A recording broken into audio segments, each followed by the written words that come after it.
Great. Alberto, that was a terrific speech. Thank you. And I want to thank also Avina, Viva Trust, and St.Gallen for inviting me to speak before you today. My name is Manish Bapna. I'm the Executive Vice President of the World Resources Institute. And I've been asked to tell you a little bit more about my organization. Just before I start, let me get a show of hands. How many of you here have heard of the World Resources Institute before? So about a third. So success for me would be if the other 2/3 actually learns something and goes to our website and gets excited about what we do as an organization. I'm going to try to do three things today. I'm going to tell you a little bit more about who we are. I'm going to talk about some of the challenges that we face as an organization, that we see facing the world. And I'm going to try to give you one or two examples of actual projects or initiatives that we're engaged in. So with that, let me start with our mission statement. We are a research institute that is focused about moving human society. We are consistently rated as the top environmental think tank. But even though we're a think tank, if you look at the first 3-4 words of our mission statement, it is about a think tank that is committed to generating actual change on the ground. We are not just about publishing articles in peer-reviewed journals. We're about actually creating change. Another way to look at this is that we see ourselves situated at the intersection of both environment and development. So looking at the sustainability community and the economics or growth communities. It goes precisely to the point that Alberto was making. We see being able to bridge those two worlds is absolutely central to the work that we do and the work we must do if we're to succeed. We also see ourselves at the intersection of ideas into action. So it's about strong analytical work, but it's about strong analytical work that actually creates change. Our values, I actually wanted to pause on this slide. As a nonprofit organization committed to sustainability, committed to sustainable development, values matter a lot. These are the institutional values. They're the ones that guide us on some of the most toughest decisions that we take every day. How do we protect our independence? Because if our independence is compromised, so is our legitimacy, so is our effectiveness. Who do we decide to take money from? How do we balance the urgency of tackling these issues with the integrity of doing research right? So values are a really important part, I believe, of all organizations, but nonprofit organizations in particular. Our approach to creating change, it starts with independent, high-quality analytical work. It's what we call kind of counting it, getting really strong analytical work done. Then we focus on changing stuff. And we focus as an organization particularly on government policy and on business strategy that ultimately moves public and private investment.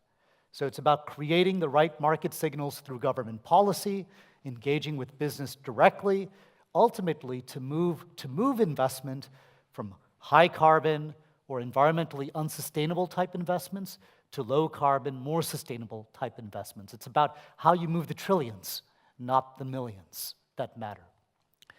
And we are global. We were founded in 1982 by a gentleman named Gus Speth. We have been established in Washington, D.C., but we are now have offices around the world. We have 450 staff, less than half are in Washington, but we think that it is absolutely crucial in this day and age that if we are to be effective in tackling sustainability, that we recognize that the decisions that are taken that inform sustainability are no longer just in Washington or Brussels or London. They're increasingly in Sao Paulo and New Delhi in Beijing. So it matters to be globally relevant. It matters if one wants to have global impact. So now I want to turn to kind of 6 broad challenges that we feel are the ones that are most important to tackle sustainability. Food, right? How is the world going to feed 9.6 billion people in the year 2050 without destroying the planet in the process. Food already consumes 70% of water, 24% of aggregate global greenhouse gas emissions are either directly or indirectly a result of agriculture. Over a third of the world's landmass is actually used for agriculture.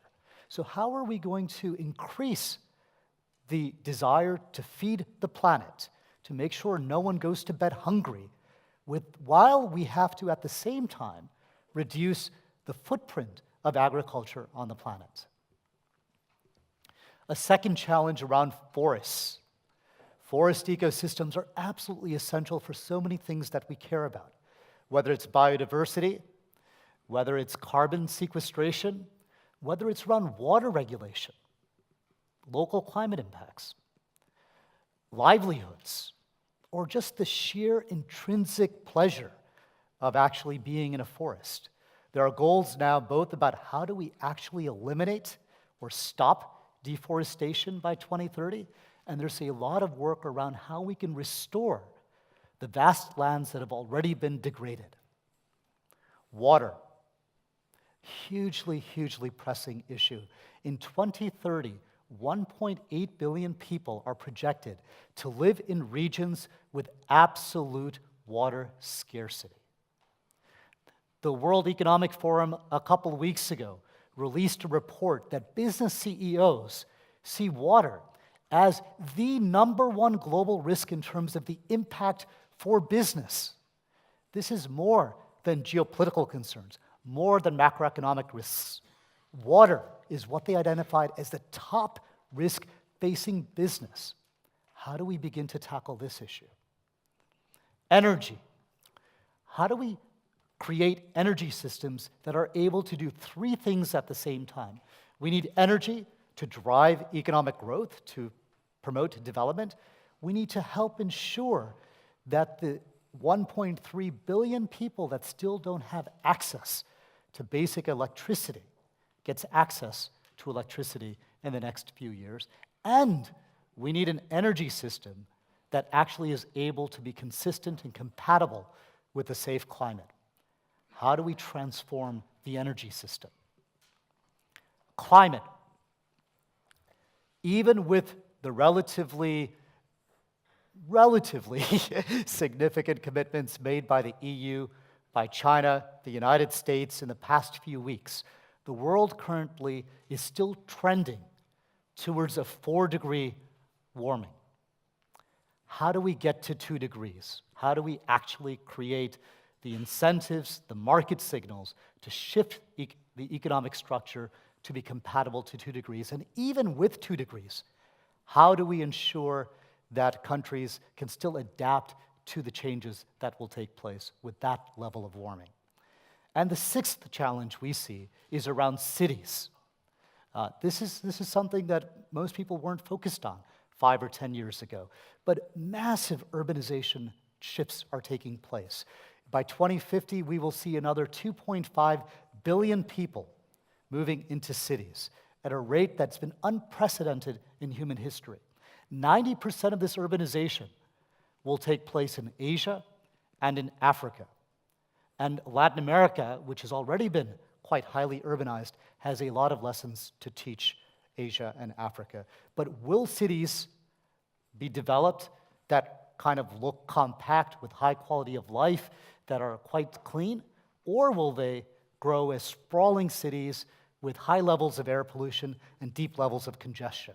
How do we sort that challenge? So for the World Resources Institute, we've identified these 6 challenges that the solutions in the next 10 or 20 years will determine whether or not we can move the planet onto a more sustainable pathway. And so we organized our work around these 6 urgent challenges, and we recognize to tackle them, one also needs to have a strong ability around economics, around finance, around business, around governance, kind of cross-cutting pieces of work that are central to solving each of these 6 challenges. So let me now tell you a little bit about 1 or 2 areas of work we're currently doing. I want to tell you a story called Global Forest Watch. This is an effort that we started about 25 years ago through the support, actually, of Stefan Schmidheine, who gave the seed grant for this work, which was to actually monitor the state of the world's forests. And about 15, 20 years ago, what we were able to produce were atlases, maps of where forests were, where they were recently cut, where they might be growing back. And this was the first actual comprehensive maps of the state of the world's forests that were available to the public. And this was 15, 20 years ago, and it helped people identify where they should focus their efforts in terms of protecting forests, in terms of stopping deforestation. We've launched now what we call Global Forest Watch 2.0 just a year ago. And we did this in partnership with a wide range of organizations, including Google, UNEP, Center for Global Development, a wide range, because we were able to take advantage of three changes in the world. We have seen recent advances in technology that will enable us to move from paper-based maps with data that might be a few years old around the state of forests to actually being able to provide near real-time monitoring on an online platform of what is happening with forests. So we saw advances around remote sensing, satellite images that were now being made publicly available. But they weren't available in a form that was useful for people. So we were able to take advantage of advances in cloud computing that would enable us to actually process this information much, much more effectively, much more quickly. And then we were able to take advantage of social media that would enable us to not just have people be able to have to go to the library and get a map, but be able to actually access the state of the world's forests on their phones, on their iPhones, on their laptop, anywhere they are in the world.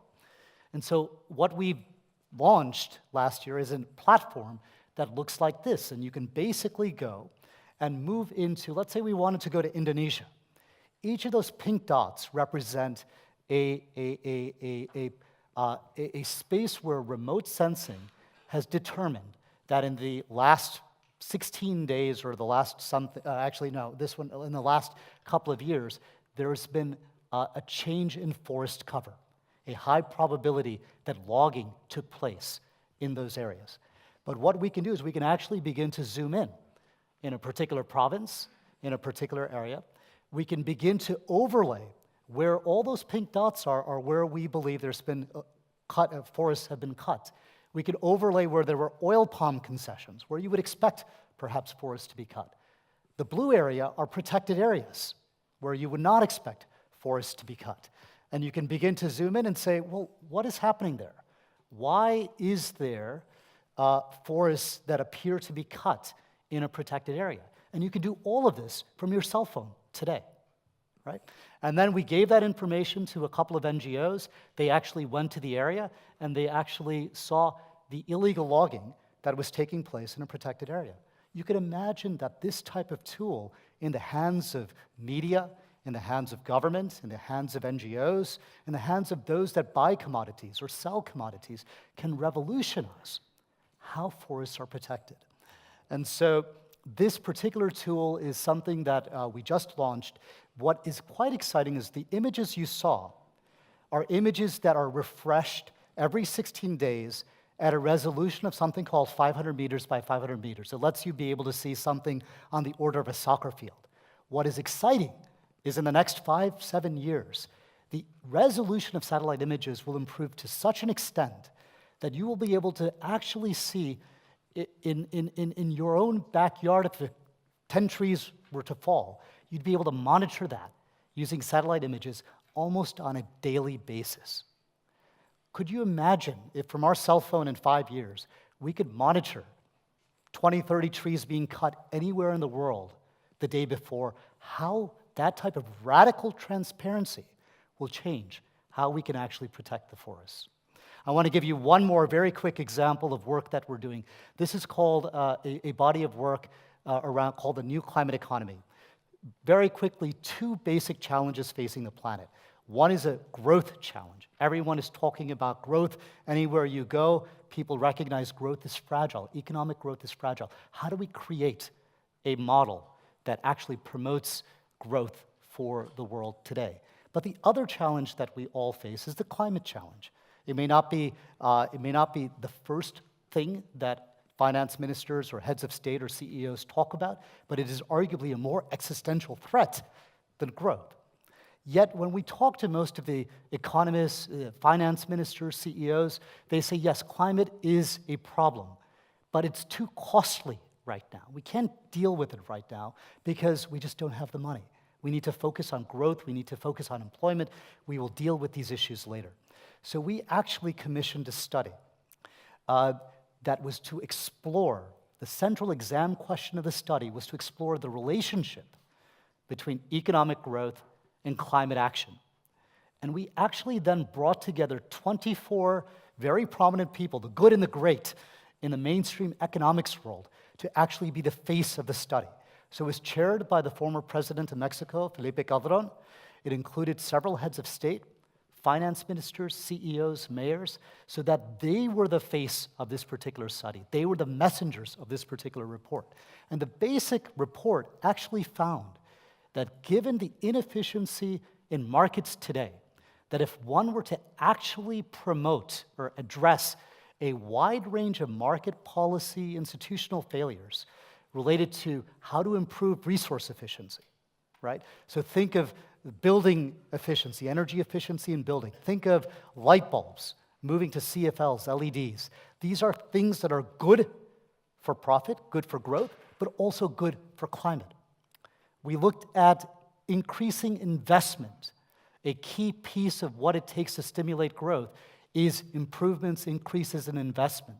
How do we make sure that market signals are in place that move investment into low-carbon infrastructure?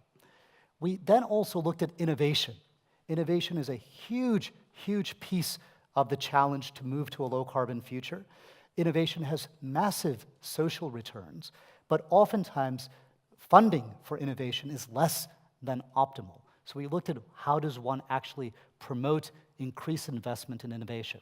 We looked at these three issues in what we consider to be the three key economic systems that must change if we are to move to a low-carbon future. We must change the energy system, we must change the urban or cities system, and we must change the land use system. And the basic thesis or conclusion of the report was that the steps or the actual actions one would take to tackle growth, to promote growth in these three sectors, would also tackle much of the climate problem, irrespective, without even taking into account the global climate benefits of those actions. So it was a very, very startling kind of conclusion. Most people feel that the climate problem is maybe 10 or 20% in one's self-interest, in one's economic self-interest. What we found is that the majority of the actions we need to tackle climate are in one's economic self-interest. We brought the commissioners out to actually share this work at the New York Climate Summit, which took place in September of this year. And you could look, we got this through our commissioners to heads of state, to heads of international organizations. And you can begin to see some of the quotes in China. The New Climate Economy Report launched today as another milestone of climate economics. The Prime Minister of Norway, this report made me optimistic about change. It was about changing the discourse, changing the frame where people did not see economic growth and climate action as have to choose one or the other, but a recognition that the two can go hand in hand. I'm going to close there. I want to thank you all. I hope I piqued your interest a little bit in the World Resources Institute, and I look forward to talking with you later this afternoon. Thank you.